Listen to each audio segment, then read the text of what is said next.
பிரேசில்ல தொடங்கப்பட்ட காலநிலை மாற்றம் மற்றும் வர்த்தகத்திற்கான ஒருங்கிணைந்த மன்றம். இது மத்த மாநாடு மாதிரிதானா இல்ல வித்தியாசமானதா? இது ரொம்பவே வித்தியாசமானது, அவசியமானதும் கூட.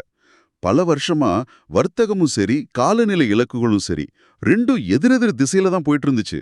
ஒரு நாடு சுற்றுச்சூழலை காக்க ஒரு சட்டம் போட்டா, இன்னொரு நாடு அதை ஒரு வர்த்தக தடையா பார்க்கும்.